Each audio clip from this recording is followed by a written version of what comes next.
Dia 7, resolem problemes de selectivitat. Exercici 6. Sigui la funció f de x següent.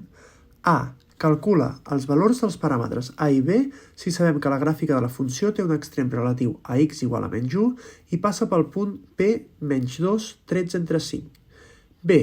Pel cas a igual a b, calculeu i classifiqueu els extrems relatius de la funció.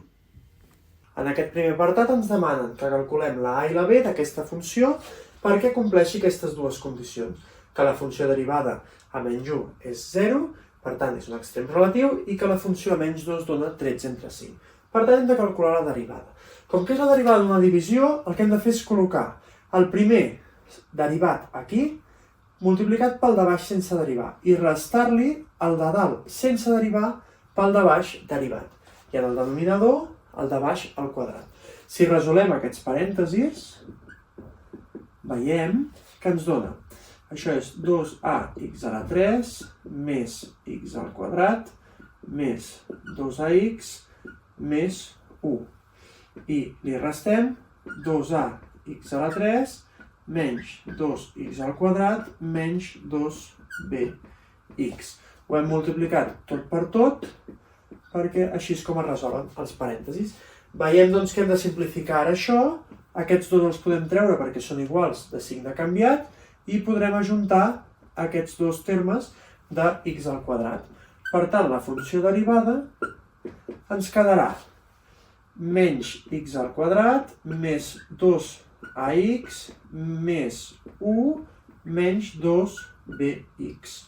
I a sota aquest polinomi al quadrat. Un cop tenim les derivades, el que hem de fer és substituir aquestes dues condicions a les equacions. Quan la x és menys 1, la derivada és 0. Per tant, substituïm el menys 1, ens donarà menys 1 menys 2a més 1 més 2b entre 2 al quadrat, i això serà igual a 0. I la segona, quan la x és menys 2, és 13/5 la funció. Per tant, serà 4a menys 2 més b entre 2 al quadrat, que és 4 més 1, 5. Això serà igual a 13 entre 5. I ara hem de resoldre aquest sistema. És fàcil, perquè això se'n va multiplicar de l'altra banda i per tant, si es multiplica per 0 s'elimina i aquests uns s'eliminen perquè són de signe contrari. Per tant, aquí ens queda que la a és igual a b. Això és la primera condició. I ara resolem això, els 5 es poden eliminar i per tant tenim que 4a més b, el 2 passa a l'altra banda, és igual a 15. Si la a és igual a b, això vol dir que 4a més a és igual a 15 i per tant que 5a és igual a 15.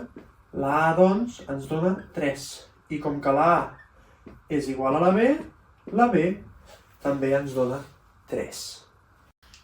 Al segon apartat ens demanen que analitzem els extrems relatius quan a és igual a b. Per tant, hem d'utilitzar la primera derivada. A la primera derivada veiem que hi ha dos termes iguals amb la a i amb la b. Per tant, si la a i la b són iguals, aquests termes es poden eliminar. I ara hem d'igualar això, a 0. La part de baix s'elimina i, per tant, queda menys x al quadrat més 1 igual a 0. Així doncs, hi haurà màxims i mínims, màxims o mínims a x més i menys 1. Per tal de calcular si són màxims o mínims, s'hauria de fer la segona derivada, però en aquest cas és molt difícil. Per tant, analitzarem la primera derivada a diferents punts. Per exemple, el 2, el 0 i el menys 2. Per què? Perquè són punts que els dos màxims o els dos mínims es troben entremig. Calculem aquestes derivades. Quan hi posem un 2 aquí, la part de baix sempre quedarà positiva. Per tant, haurem de mirar la part de dalt. Com que el 2 al quadrat és 4 i és negatiu, això quedarà negatiu, per tant més petit de 0.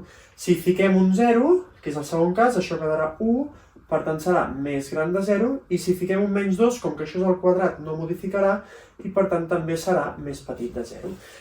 Analitzem doncs el cas del x igual a 1. Si la x és igual a 1, la derivada 0 és positiva, per tant puja, sí? Arribarà a 1, i la derivada 2 és negativa, per tant baixa, per tant l'1 és un màxim.